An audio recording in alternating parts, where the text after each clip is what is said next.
Alright, so next mechanism yang kita akan tengok adalah mechanism for reaction of alkenes, specifically hydrohalogenation. Type of reaction adalah electrophilic addition reaction. Okay, sebab kita add dekat carbon-carbon double bond. So carbon-carbon double bond is a nucleophilic site. So kita tahulah reaction tu adalah electrophilic addition reaction.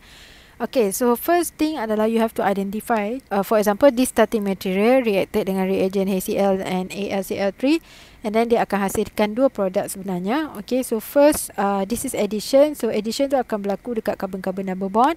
So H will go to carbon yang banyak H, okay, sebab ikut rule Markov-Nikov, and then Cl will go to carbon yang kurang hydrogen lah, which is this carbon here. Okay, so dapatlah this product. Okay, so ini yang direct yang kita boleh nampak.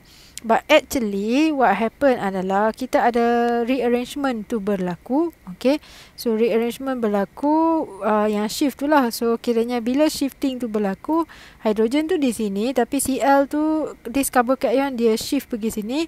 So lastly Cl tu akan attach to this carbon here. Okay, so that's why kita dapat this product. So antara dua produk ni, satu major, satu minor.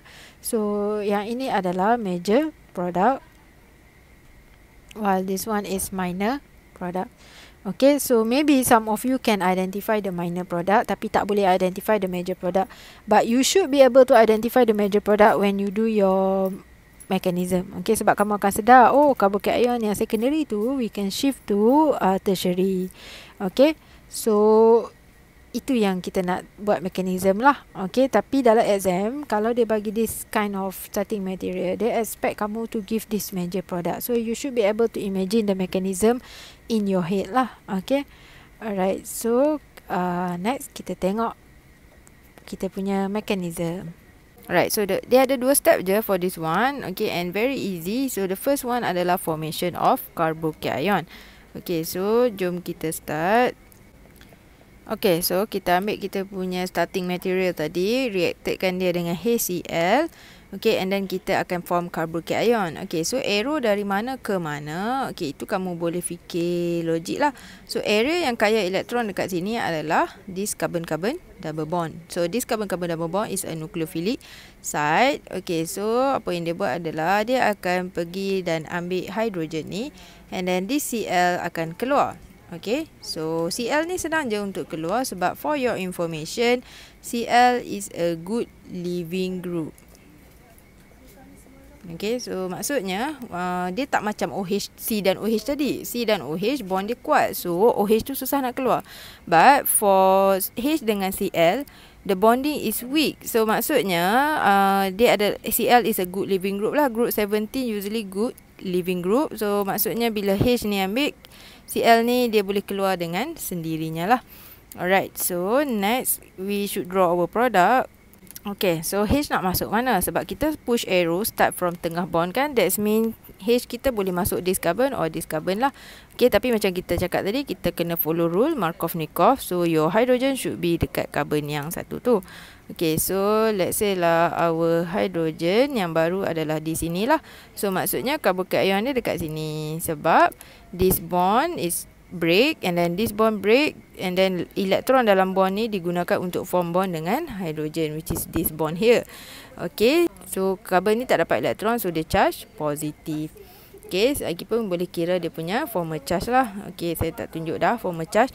So now kita dah form carbocation, and the class for our carbocation adalah secondary carbocation. Okay, so since dia secondary carbocation, dia macam tadilah kita boleh fikir, oh, this secondary carbocation possible tak untuk form tertiary carbocation. So what if kita change dia to the sebelah kiri, sebelah kanan. So kalau kita bawa carbocation sebelah kanan, this carbon attached to one carbon, so dia akan jadi primary. Okay, lagi teruk lah daripada secondary carbocation. So kita tak prefer that way. What if we bring this carbocation to the left? Okay, so this carbocation dekat sini, so this hydrogen akan pindah menggantikan tempat carbocation, and then kita akan dapat carbocation yang tertiary. Okay, so kita prefer tertiary lah daripada secondary. So maksudnya kita kena shift. Okay, so bila kita nak shift, kita kena pilih lah. Kan tadi saya cakap kita ada dua jenis, sama ada hydride shift or methyl shift. Okey, so bergantung kepada keadaan lah apa yang kita pindahkan. Cuba kita tengok karbokation ni kita nak pindah ke sini. Sini ada CH3, ada CH3, ada H. Okey, so saya cakap kalau ada H, walaupun satu, pindahkan H tu. Okey, so kita akan pindah H pergi sini, this karbokation akan pergi sini. Okey, so disebabkan kita pindah H, nama dia adalah 1,2-hydride shift. Okey, so produk kita adalah CH3, CH3, karbokation sini, and then CH yang kita pindahkan tadi, and then tepi ni adalah CH3. Okey, right, so check our karbokation sekarang. Memang betul karbokation kita dah jadi tertiary karbokation. Okay, so stable lah. Okay, so bila dah stable, next thing adalah kita nak form produk kita. So kita kena masukkan Cl. Oh, lupa pula, sorry. So over here, Cl ni keluarkan, so dia jadi Cl minus. Okay, sorry about that. Okay, tambah Cl minus. Okay, so once kita dah dapat kita punya stable karbokation, which is tertiary karbokation, next kita boleh proceed to the second step lah, which is our last step juga sebenarnya, rapid reaction with negative ion. So this Cl minus here, dia akan masuk ke carbon ni lah. Okay, sebabnya kita boleh tengok lah produk kita, Cl akan masuk dekat this carbon here. Okay, kita buat mechanism for major product. Okay, so arrow dari mana? Dari karbokation pergi ke Cl ke? Dari Cl pergi ke karbokation? Okay, so this one, please remember rule yang saya cakap dekat kamu. Arrow pushing kita mesti start from area yang kaya elektron, which is nucleophile. Inilah nucleophile dia sebab dia charge negatif kan. That means dia kaya elektron.